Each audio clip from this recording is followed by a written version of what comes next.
bind nañ ko ba pare teg nañ ko tiré ko. Et le 17 le soir incha allah dinañ signer.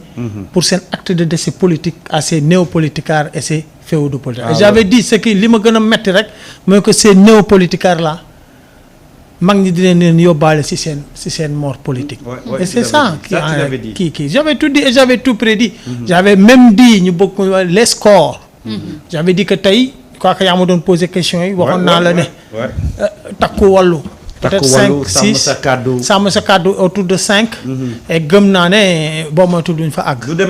du demee noonu parce que c'est l'expression populaire et ils n'ont pas compris que ça s'est déclenché depuis confirmation dafa amoon avec les 54% à l'élection présidentielle.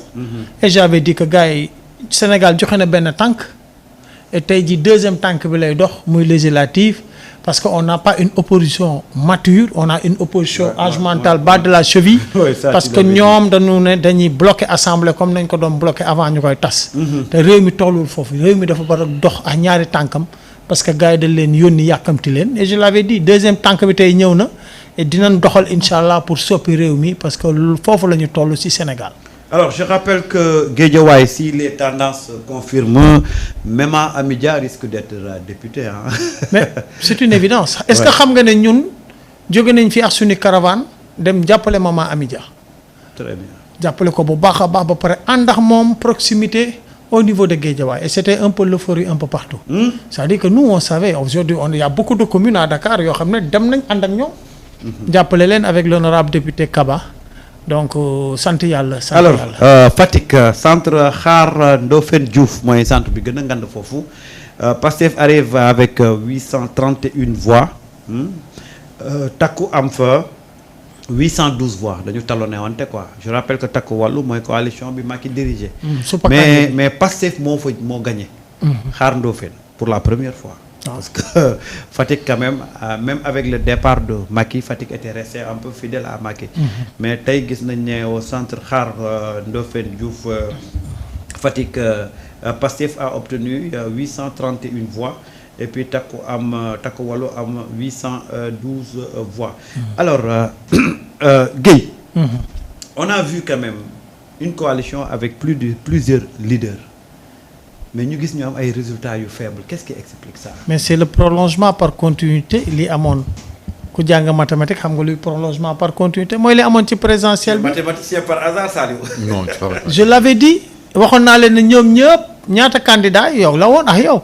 waxoon naa ñaata candidat présidentiel ñoo nekk foofu et tu avais décompté 4 candidats. mais la bu fekkoon ne ñoom lan doon woote am nañ appareil politique lan doon woote ñu ngi partout au Sénégal parce que booy wut présidentiel dañ jàpp ne am nga appareil politique. mais ñoom ñëpp boo boolee seen score présidentiel matul 3% laa waxoon. je l'avais dit ici. et que tey ñoom ay daw làqu lañ ñoom dañu boole seen i doole pour créer une liste. et loolu mooy reflété wu encore une fois. Alors je rappelle que selon la RTS le taux de participation tourne autour de 49,72%. Voilà. Et puis en légère hausse ak li amoon en 2022 je rappelle que 2022 le taux de participation c'était 46%. Alors au vu de ce qui s'est passé beaucoup man maa ngi am envie laaj leen yéen ñaar lan mooy doon léegi recomposition ak reconfiguration paysage politique. mais li ma la wax rek man waxoon naa ko parce que politique aussi da ngay xool lu la vent bi di jox. waxoon naa fii à partir du 17 incha allah ci ngoon day am beneen reconfiguration politique comme ni nga ko tuddee tey qu'on le veuille ou pas aujourd'hui mooy li ma sànq ñii dañuy disparaître les néo-politicards dañuy àndax les féodaux disparaître xam nga lu tax parce que on va rester à peu près 2-3 ans ou plus élection du am tey jëlaat nañ beneen coup forcément dañuy noppi parce que argumentaire yi doon jox yëpp avant la campagne dans la campagne argumentaire yooyu yëpp sénégalais bale nañ ko d'un revers de la main. Alors rapidement je vous lis un communiqué qui vient de nous parvenir de Bougane. Chers compatriotes, Gëm Sa Bopp les jàmbaar félicite monsieur Ousmane Sonko et le PASTEF. Les Sénégalais ont voté et confirmé leur choix du 24 mars dernier. Je remercie mes camarades de Sam Sa Kaddu pour l'engagement et la détermination manifestée durant la campagne. Nous en tirons toutes les conséquences et réitérerons notre ancrage dans l'opposition. J'exhorte le camp présidentiel à désormais se pencher sur la satisfaction des besoins des Sénégalais.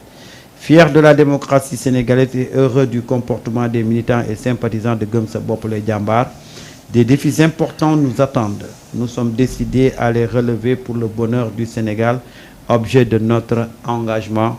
Président Bougane Gueye Dany de Gëm Sa Bopp. Il y a une seule conséquence à tirer. C'est qu'aujourd'hui, c'est travailler pour le Sénégal. Je dis encore une fois, et la dernière fois j'avais tendu, même j'ai demandé à l'opposition, à cette opposition, les néo-opposants, aujourd'hui de se préparer au-delà du 17 pour voir comment ensemble changer ce pays-là. Parce qu'on a besoin de dignité de ce pays. La conséquence, ce n'est rien d'autre que même dans tous les programmes de l'opposition contre le président Macky Sall, dans ces programmes, on s'était tous accordés qu'on va faire une année d'élection. Et les années qui suivent, c'est de se concentrer sur le travail pour transformer ce pays. La conséquence, c'est qu'aujourd'hui, on n'a plus besoin de politicienne dans ce pays-là. C'est clair. On a besoin d'une opposition, entre guillemets, une opposition constructive. La conséquence, c'est que vous êtes mort politiquement. Et je l'avais dit, le 17, Tchangon, Inch'Allah, le peuple sénégalais va acter les certificats de décès politiques de ces. Et puis on va y revenir parce que waxoon nga ay nen yu bari yu ñu war a séddale. Mais oui. Alors Bocoum tey nan ngay jàngatee après ce qui vient de se passer nan le paysage politique bi war a tëddee mu war a doon lu gën ci Sénégal. Bon, paysage politique bi comme on a eu à en discuter durant les autres émissions rek moi je rejoins li kii wax y a une recomposition qui va se passer. dafa am ñi nga xam ne moom si c'est mort politiquement tey c'est le jour de l'enterrement. Parce qu'ils savent que instant bi ils ne pèsent plus rien. am na ñi nga xam ne malheureusement de par le fait ni qu'ils avaient une haine viscérale contre Ousmane Sonko, ils ont complètement sabordé leur campagne et ont aussi sabordé cette coalition. C'est le cas de Sam Sa Kaddu, Barthélémy, ce qu'il a fait, Bougane lu mu fa def, ça a complètement sabordé la campagne de Sam Sa Kaddu. Et aujourd'hui le résultat mooy ils ramassent des miettes. Donc demain, ce qui va se passer, c'est que ñi nga xam ne ils ont disparu. Ceux qui sont morts politiquement, ils doivent disparaître. Il doit y avoir une nouvelle classe d'opposants qui doivent naître et qui doivent tirer les leçons de ce qui s'est passé durant cette campagne-là. C'est pas tamit une classe d'opposants bi nga xam ne qui va rester là, qui va reconduire les mêmes méthodes. C'est-à-dire taxaw di xas Ousmane Sonko. Waaw tout su defee conférence de presse 15 heures nga jël ay oto dem jëli journaliste yi ñoo 17 heures. Tu n'as pas lu les documents, xamoo ci dara. C'est ce qu'il est en train de refaire encore. Il reconnaît les mêmes erreurs. Waaw, il reconnaît les mêmes erreurs. Il parle de travailler pour mais il faut d'abord tirer les conséquences de ce qui s'est passé.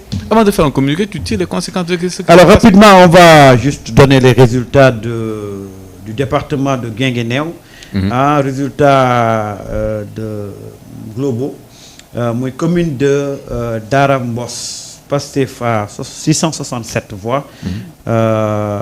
Taxawu Wallu am na 182 voix.